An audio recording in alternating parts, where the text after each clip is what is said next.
ఉమ్మడి తూర్పుగోదావరి జిల్లాలో గోదావరి వరదలైతే మొదలయ్యాయి. అలాగే ప్రధానంగా చూసుకుంటే గత సంవత్సరంతో పోలిస్తే ఈ సంవత్సరం బాగా ఆలస్యంగా గోదావరికైతే వరదలు వచ్చాయని మనం ప్రధానంగా చెప్పొచ్చు. దీనికి ప్రధాన కారణం అందరికి కూడా తెలిసిందే. ఎల్‌నినో ప్రభావం అంతా కూడా బాగా స్పష్టంగా కూడా కనపడుతుంది.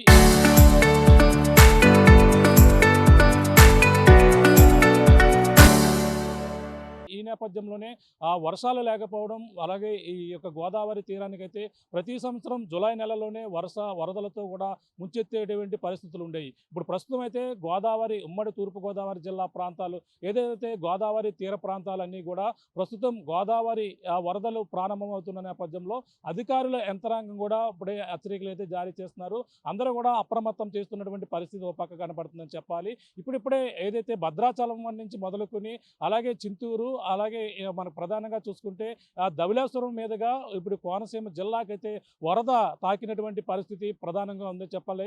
ఈ నేపథ్యంలోనే మనకి ప్రధానంగా వరదలు ప్రారంభమయ్యాయని ప్రధానంగా గటికెళ్లకు మోగించేటువంటి ప్రాంతం ఏదైనా ఉందంటే కోనసీమ జిల్లాలో ఉన్నటువంటి ఏదైతే గంటి పెదపూడి వద్ద అక్కడ గండి ఏదైతే తాత్కాలికంగా వేసినటువంటి గట్టు తెగడంతోనే గోదావరి వరదలు ప్రారంభమయ్యాయని కూడా స్పష్టంగా తెలుస్తుంది. ప్రస్తుతం చూసుకుంటే గోదావరి ప్రవాహం ఇప్పటికే ఆ గట్టు తెగడంతోనే అక్కడ ఉన్నటువంటి 4 గ్రామాల ప్రజలు ప్రతి సంవత్సరం కూడా ఈ యొక్క రాకపోకలు అయితే నిలిచిపోతాయి. పడవలపైనే ప్రయాణాలు చేస్తున్నటువంటి పరిస్థితి ప్రధానంగా కోనసీమ జిల్లాలో అయితే కనబడుతుంది. ప్రస్తుతం గోదావరి వరదలు ఎగువ ప్రాంతాల్లో కురుస్తున్నటువంటి వర్షాలకు, అలాగే ఇప్పుడైతే వరదలు మొదలవి ఇప్పటికే భద్రాచలం వద్ద 48 అడుగులకు నీటి మట్టం చేరుకున్న నేపథ్యంలోనే 2వ ప్రమాద హెచ్చరిక అయితే ప్రస్తుతం జారీ చేశారు. అలాగే 3వ ప్రమాద హెచ్చరిక దిశగా కూడా గోదావరి ప్రవాహం పరిగెడుతుంది. 53 అడుగుల వరకు కూడా రాత్రికి చేరుకుంటాను కూడా చెప్పుకొస్తున్నటువంటి పరిస్థితి అయితే కనపడుతుంది. మరో పక్కన చూసుకుంటే భద్రాచలం మీదుగా అలాగే పొంగి ప్రవహిస్తున్నటువంటి గోదావరి అయితే చింతూరు ఏజెన్సీ అక్కడైతే ముంచెత్తుతుంది. చింతూరు ఏజెన్సీ వద్ద ఏదైతే కోనవరం గోదావరి ఏదైతే శబరి గోదావరి సంగమం ఏదైతే ఉందో కోనవరం వద్ద 38 అడుగుల వరకు కూడా నీటి మట్టం అయితే అక్కడికైతే చేరుకుంది. అక్కడికే ఇప్పటికే అధికారులు అప్రమత్తం అయ్యారు. జిల్లా కలెక్టర్ దినేష్ కుమార్ కూడా అక్కడ ఉన్నటువంటి ఏదైతే లంక గ్రామ అక్కడ ఉన్నటువంటి ఏజెన్సీ ప్రాంత వాసులందరూ కూడా అప్రమత్తం చేశారు. ఇప్పటికే కొన్ని ప్రాంతాలలో కాజ్వేలపై కూడా నీరు చేరడంతోనే 12 గ్రామాల ప్రజలకు రాకపోకలు కూడా అంతరాయం ఏర్పడింది. మరి కొన్ని ప్రాంతాల్లో ప్రజలకు అప్రమత్తంగా ఉండాలని కూడా ఇప్పటికే హెచ్చరికలు జారీ చేసిన పరిస్థితి ఒక పక్కన పడుతుంటే ప్రస్తుతం ధవళేశ్వరం అక్కడి నుంచి వస్తున్నటువంటి గోదావరి ఇటుగా మన ఏజెన్సీ ప్రాంతం నుంచి పలకరించుకుంటూ ఇటువైపు ఏదైతే గండి పోసమ్మ అమ్మవారిని దర్శనం చేసుకున్నటువంటి గోదావరి ఇప్పటికే అమ్మవారిని గోదావరి అయితే ముంచెత్తింది. కేవలం గండి పోచమ్మ ఆలయం గోపురం మాత్రమే ప్రస్తుతం కనబడుతున్నటువంటి పరిస్థితి మరోపక్క కనబడుతుంది. ఇప్పటికే ఆలయ ప్రాంగం అంతా కూడా ఖాళీ చేశారు. ఏదైతే వరదల సమయం కావడంతోనే గండి పోసమ్మ అమ్మవారు ఈ వరదల సీజన్లో గత కొన్ని రోజుల క్రితం ఒక్కసారి ములగడం, ప్రస్తుతం మరొకసారి పూర్తి స్థాయిలో గోదావరి వరద ప్రవాహానికి గంటకు గోదావరి పెరుగుతున్న నేపథ్యంలోనే గండి పోసమ్మ అమ్మవారి ఆలయం కూడా ప్రస్తుతం అయితే నీట మునిగినటువంటి పరిస్థితి ఉంది. అక్కడ ఉన్నటువంటి ఏదైతే అక్కడ కొట్లు కావచ్చు, అక్కడ ఉన్నటువంటి నివాసం ఉన్నటువంటి మత్స్యకారుల ఇల్లు కావచ్చు, అక్కడ ఉన్నటువంటి పడవలు అన్నీ కూడా ప్రస్తుతం అయితే నీట మునిగిన నేపథ్యంలోనే గండిపోసం అమ్మవారి దర్శనాలు తాత్కాలికంగా కూడా నిలిపివేశారు. ఆ యొక్క ప్రాంతాలకు ఎవరు కూడా రావద్దంటూ అక్కడ ఏదైతే రోడ్లన్నీ కూడా ముంచెత్తినటువంటి పరిస్థితి ఒక పక్క కనపడుతుంది. ఈ నేపథ్యంలోనే గండిపోచమ్మ ఆలయానికి భక్తులు ఎవరు కూడా రావద్దంటూ కూడా ఆలయ అధికారులు ఇప్పటికే ఆదేశాలు అయితే జారీ చేసిన పరిస్థితి మరో పక్క కనపడుతుంది. అంతేకాకుండా గత 2 రోజుల నుంచి ఏదైతే పాపికొండల విహారయాత్రల బోట్లన్నీ కూడా నిలిపివేసిన పరిస్థితి మరో పక్క కనపడుతుంది. ఈ నేపథ్యంలోనే గోదావరి గంటకు పెరుగుతూ ధవళేశ్వరం వైపు దూసుకొస్తున్నటువంటి గోదావరి అక్కడ అయితే ఇప్పుడు ప్రస్తుతం నీటి మట్టం 12 అడుగుల వరకు కూడా చేరుకుంటుంది. 12 అడుగులు చేరుకుని ఇప్పటికే 6 లక్షల పైగా క్యూసెక్కుల నీటిని దిగువకు విడుదల చేస్తున్నారు. దాదాపుగా ఈ రోజు రాత్రి కల్లా గోదావరి నీటి మట్టం పెరిగి మొదటి ప్రమాద హెచ్చరిక దిశగా ఏదైతే ధవళేశ్వరం వద్ద అయితే చేరుకోబోతుంది. ధవళేశ్వరం వద్ద రాత్రికి మొదటి ప్రమాద హెచ్చరిక జారీ చేసే అవకాశం ఉంది. మొదటి ప్రమాద హెచ్చరిక జారీ చేస్తే మాత్రం 10 లక్షల క్యూసెక్కుల నీటిని అయితే దిగువకి విడుదల చేస్తారు.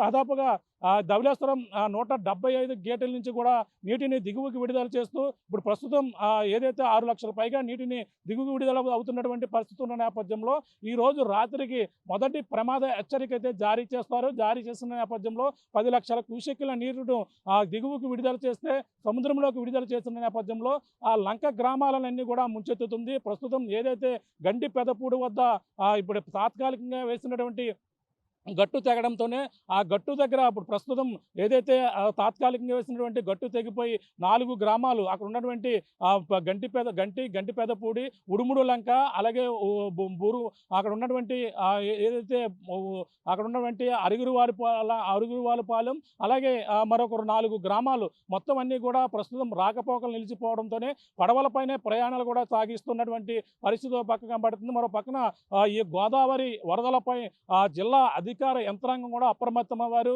అక్కడ ఏజెన్సీ ప్రాంతంలో, అలాగే పోలవరం జిల్లాకు సంబంధించిన ఏదైతే జిల్లా కలెక్టర్ కూడా దినేష్ కుమార్తో పాటు ప్రాజెక్ట్ అధికారి కూడా ఇప్పుడే ఏదైతే ఇక్కడ ఉన్నటువంటి శబరి నది ఈ యొక్క ప్రాంతాలన్నీ కూడా పరిశీలించారు. ఆ శబరి నది వద్ద ఉన్నటువంటి ఏదైతే శబరి గోదావరి కలిసేటువంటి సంగమం వద్ద నీటి మట్టం గంట అంటే మనం చూస్తున్న ఒక్క రోజు వ్యవధిలోనే 10-11 అడుగుల నీటి మట్టం ఒక్కసారిగా పెరగడంతోనే గోదావరి వరదలు మరింత తీవ్ర రూపం దాల్చే అవకాశం ఉందని అధికారులు అయితే అప్రమత్తమయ్యారు. అక్కడ ఉన్నటువంటి ఆ యొక్క ప్రాంతాలని కూడా ప్రజల్ని సురక్షిత ప్రాంతాలకు వెళ్లేందుకు సిద్ధంగా ఉండాలంటూ కూడా అధికారులు అందరూ కూడా అక్కడికి ఉన్నటువంటి ఆ యొక్క ఏదైతే చింతూరు కోనవరం బ్రిడ్జిని అయితే ప్రస్తుతం అంతా కూడా ఆ జిల్లా కలెక్టర్ దినేష్ కుమార్ కూడా పర్యటించినటువంటి పరిస్థితి కనబడుతుంది. అంతేకాకుండా ప్రధానంగా చూసుకుంటే ఏదైతే ఏజెన్సీ ప్రాంతాలలో గోదావరి వరదలు ముఖ్యంగా 16 గ్రామాలు ఇప్పటికే ఏదైతే ఇప్పుడు ఉన్నటువంటి లంక గ్రామాలు కావచ్చు, అలాగే కోనవరం శబరి వద్ద అయితే మనం ప్రధానంగా తెలిసిందే 10 అడుగుల నీటి మట్టం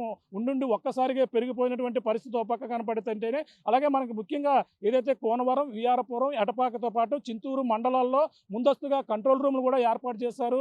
అలాగే అన్ని శాఖల అధికారులు ఎస్ఓపీలు ఎవరైతే ఉన్నారో ఆ సహాయక చర్యలు చేపట్టాలని కూడా ఆదేశాలు జారీ చేసి సిద్ధంగా ఉండాలని జిల్లా కలెక్టర్ దినేష్ కూడా ఆదేశాలు జారీ చేశారు. ఇప్పటికే 16 గ్రామాలకు సంబంధించిన ముప్పు గ్రామాలు గుర్తించి చర్యలు చేపట్టేందుకు కూడా అధికారులు సన్నద్ధంగా ఉండాలని చెప్పారు. కోనవరం శబరి వద్ద అత్యవసర పరిస్థితుల కోసం ప్రత్యేకమైనటువంటి లాంచీలను కూడా అక్కడే ఏర్పాటు చేసినటువంటి పరిస్థితి మరోపక్క కనబడుతుంది. లోతట్టు ప్రాంత ప్రజలు అప్రమత్తంగా ఉండాలని అలాగే అధికారులు అయితే ఆదేశాలు జారీ చేసిన పరిస్థితి ఉంది. అలాగే ముఖ్యంగా అక్కడ చూసుకుంటే కోనరాజుపేట సంబంధించినటువంటి కాజ్వే మునిగిపోవడంతోనే ఆ కాజ్వే మీదుగా వెళ్ళేటువంటి దాదాపుగా 12 గ్రామాల ప్రజలు ముఖ్యంగా రాకపోకలైతే నిలిచిపోయినటువంటి పరిస్థితి అయితే ప్రధానంగా కనబడుతుంది. ముఖ్యంగా జిల్లా కలెక్టర్ కూడా కంట్రోల్ రూమ్ ఏర్పాటు చేశారు. అలాగే సబ్ కలెక్టర్తో పాటు అలాగే కోనవరం, అలాగే విఆర్పురం, చింతూరు సంబంధించినటువంటి ఏదైతే కంట్రోల్ రూమ్లు ఏర్పాటు చేసి అక్కడ ఎమర్జెన్సీ నెంబర్స్ కూడా ఇచ్చినటువంటి పరిస్థితి పక్కన పడుతుంది. ఈ నేపథ్యంలోనే ఈ యొక్క వరద అంతా కూడా దూసుకువస్తుంది. ఈ రోజు రాత్రికి భద్రాచలం వద్ద 53 అడుగులు చేరుకుందంటే మాత్రం 3వ ప్రమాద హెచ్చరిక జారీ చేస్తారు. ప్రస్తుతం భద్రాచలం వద్ద 48 అడుగులు దాటింది. అటుగా తీసుకుని వచ్చి ఇప్పుడు ధవళేశ్వరం వద్ద గండిపోచమ్మ అమ్మవారి ఆలయాన్ని ముంచెత్తుకుంటూ వచ్చి ఇప్పుడు ధవళేశ్వరం వద్ద అయితే 6 లక్షల పైగా క్యూసెక్ల నీటిని రాత్రికి ధవళేశ్వరం వద్ద మొదటి ప్రమాద హెచ్చరిక జారీ చేస్తారు. ఇప్పటికే 175 గేట్లు కూడా వదిలి కిందకి విడుదల చేస్తున్న నేపథ్యంలో రాత్రికి 10 లక్షల క్యూసెక్ల నీటిని దిగువకి విడుదల చేసే అవకాశం ఉందని కూడా చెప్పుకొస్తున్నారు. అంతేకాకుండా రేపు సాయంత్రానికి 2వ ప్రమాద హెచ్చరిక దిశగా కూడా 13 లక్షల క్యూసెక్ల నీటి వచ్చే అవకాశం ఉందని కూడా ఇప్పటికే అధికారులు అంచనా వేస్తారు. ఇదే విషయాన్ని కోనసీమ జిల్లా కలెక్టర్ ఎవరైతే ఉన్నారో ఇప్పటికే మీడియా సమావేశంలో కూడా వివరించారు. అలాగే అక్కడ ఉన్నటువంటి అధికారులని మొత్తం అందరూ కూడా అప్రమత్తంగా ఉండాలి. 3-4 రోజుల పాటు ఎవరు కూడా సెలవులపై వెళ్ళకూడదంటూ కూడా కోనసీమ జిల్లా కలెక్టర్ ఎవరైతే ఉన్నారో అక్కడైతే ఇప్పుడైతే ఆదేశాలు అయితే జారీ చేసిన పరిస్థితి ప్రధానంగా ఉంది. అంతేకాకుండా ముఖ్యంగా ఏదైతే ప్రభావం అయ్యేటువంటి ప్రాంతాలతో పాటు ముఖ్యంగా ఇక్కడ ఉన్నటువంటి గోదావరి తీర ప్రాంతంలో ఏ ప్రాంతాల్లో ముంచెత్తుందనేది కూడా ప్రధానంగా ఇప్పుడైతే హెచ్చరికలు అయితే జారీ చేసి 32 లంక గ్రామాలను అయితే వరద ప్రభావం గురవుతుందని కూడా ఒక అంచనాకు రావడం జరిగింది. సెంట్రల్ డెల్టా సరిహద్దుల్లో 16-17 మండలాలు అప్రమత్తంగా ఉండాలని కూడా అంచనా రావడం జరిగింది. అంతేకాకుండా కోనసీమ జిల్లాలోనే 12 మండలాలపై ఇప్పుడు వచ్చేటువంటి వరద ప్రభావం ఉంటుందని కూడా చెప్పుకొస్తున్నారు. అంతేకాకుండా ఇప్పుడు ఏదైతే ఇక్కడ ఉన్నటువంటి కోనసీమ జిల్లాలో ఉన్నటువంటి 19 గ్రామాల ప్రజలు కూడా అప్రమత్తంగా ఉండేందుకు ఆ యొక్క ప్రాంతాల్లో ఉన్నటువంటి రెవెన్యూ అధికారులు కూడా అందరూ కూడా అప్రమత్తంగా ఉండాలి. ఎవరు కూడా 3-4 రోజులు 5 రోజుల పాటు కూడా సెలవులపై వెళ్లేందుకు కూడా అవకాశం లేదంటూ కూడా కోనసీమ జిల్లా కలెక్టర్ మహేష్ కుమార్ కూడా ఆదేశాలు అయితే జారీ చేసి చేశారు. ఇప్పటికే సంబంధించినటువంటి ఏదైతే ఆ లైఫ్ జాకెట్లు కావచ్చు, ఆ యొక్క కోనసీమ జిల్లాలో ఆ పడవలపై ప్రయాణాలు చేసేటువంటి వారు కూడా ఇవన్నీ కూడా వాళ్ళు జాగ్రత్తలు తీసుకోవాలి. పడవలపై ప్రయాణాలకు కూడా తాత్కాలికంగా ఆంక్షలు కూడా విధించినటువంటి పరిస్థితి అయితే మరోపక్క కనపడుతుంది. ఈ నేపథ్యంలోనే కాకినాడ మొత్తం ఉమ్మడి తూర్పుగోదావరి జిల్లా వ్యాప్తంగా ఉన్నటువంటి గోదావరి తీర ప్రాంతాలందరూ కూడా అప్రమత్తంగా ఉండాలని కూడా అధికార యంత్రాంగం మొత్తం అంతా కూడా అప్రమత్తమైనటువంటి పరిస్థితి ఒక పక్క కనపడుతుంది. ఏదేమైనా ఉమ్మడి తూర్పుగోదావరి జిల్లా వాసులకైతే మరొక 2-3 రోజుల్లో భారీ వరదలైతే ముంచెత్తే అవకాశం అయితే కనపడుతుంది. ఎందుకంటే ఎగువ రాష్ట్రాల్లో కురిసినటువంటి వర్షాలు దివికి ప్రతి సంవత్సరం కూడా గోదావరి వరదలు వస్తుంటాయి. ఈ నేపథ్యంలోనే వరదలు ముంచెత్తుతుంటాయి. కానీ ఈ సంవత్సరం ఆలస్యంగా గోదావరి వరదలు వచ్చినటువంటి పరిస్థితి ఉంది. అలాగే జూన్ జూలై నెలాఖరికల్లా వస్తుంటాయి. కానీ ఈ సంవత్సరం చూసుకుంటే ఆగస్టు నెల ప్రవేశిస్తున్నప్పుడు సమయంలోనే ఇప్పుడైతే వరదలు ముంచెత్తుతున్నటువంటి పరిస్థితి ప్రధానంగా ఉంది. ఏదేమైనా ఈ రోజు రాత్రికి ధవళేశ్వరం వద్ద 48 ఉన్నటువంటి నీటి మట్టం రాత్రికైతే 53 అడుగులు చేరుకుని 3వ ప్రమాద హెచ్చరిక జారీ చేస్తారు. ఈ రోజు రాత్రికి 11 ఏదైతే ధవళేశ్వరం బ్యారేజీ వద్ద మొదటి ప్రమాద హెచ్చరిక రాత్రికి జారీ చేస్తారు. 10 లక్షల క్యూసెక్ల నీటిని విడుదల చేస్తారు. రేపు సాయంత్రానికి మొత్తం 2వ ప్రమాద హెచ్చరిక దిశగా కూడా వెళ్తుంది. దాదాపుగా రేపు సాయంత్రానికి అయితే 13 లక్షల క్యూసెక్ల నీటిని దిగువకి విడుదల చేస్తారని కూడా జిల్లా కలెక్టర్ కూడా మహేష్ కుమార్, కోనసీమ జిల్లా కలెక్టర్ మహేష్ కుమార్ కూడా చెప్పినటువంటి పరిస్థితుల నేపథ్యంలో కోనసీమ జిల్లాలో ఉన్నటువంటి లంక గ్రామ ప్రజలను అందరం కూడా అప్రమత్తం చేసి 19 మండలాలు ఎఫెక్ట్ అవుతున్న నేపథ్యంలో అక్కడ సంబంధించిన అధికారులు టోల్ ఫ్రీ నెంబర్లు ఇప్పటికే కూడా అధికారులు చేసి ఇప్పుడు వచ్చినటువంటి గోదావరి వరదలకు అందరూ కూడా అప్రమత్తంగా ఉండాలని కూడా అధికారులు అప్పుడైతే ఆదేశాలు అయితే జారీ చేసి మొత్తం ఏదేమైనా గోదావరి తీర ప్రాంతంలో ఈ సంవత్సరం 2026 వరదలు మొదలైన నేపథ్యంలోనే ఇప్పుడు ఏదైతే కొన్ని ప్రాంతాల్లో అందరూ కూడా జాగ్రత్తలు ఉండాలని, ఎవరు కూడా అత్యవసర పరిస్థితులు అయితే మాత్రమే పడవలపై ప్రయాణాలు చేయాలని కూడా అధికారులు అయితే సూచిస్తూ ఇప్పుడు ఎక్కడికెక్కడ ఆదేశాలు అయితే జారీ చేస్తున్న పరిస్థితి ప్రధానంగా కనబడుతుంది. ఏదైనా ఉమ్మడి తూర్పుగోదావరి జిల్లాకు సంబంధించిన అధికారులు ఎప్పటికప్పుడు కూడా ఈ గోదావరి క్రమంగా పెరుగుతూ గంటకు కూడా తన ఉగ్ర రూపం దాల్చి కోనసీమ జిల్లా వాసులను కూడా ముంచుతుంది. ఎగువ ప్రాంతాల్లో ఏజెన్సీలో ఉన్నటువంటి చింతూరు, ఈ యొక్క పోలవరం నిర్వాసిత ప్రాంతాల్లో కూడా ముంచెత్తే అవకాశం ఉన్న నేపథ్యంలో ప్రస్తుతం అధికార యంత్రాంగం ఇప్పుడు గోదావరి వరదలకైతే అప్రమత్తంగా ఉండాలని స్పష్టంగా చెప్పవచ్చు. ఇది కూడా తాజా పరిస్థితి.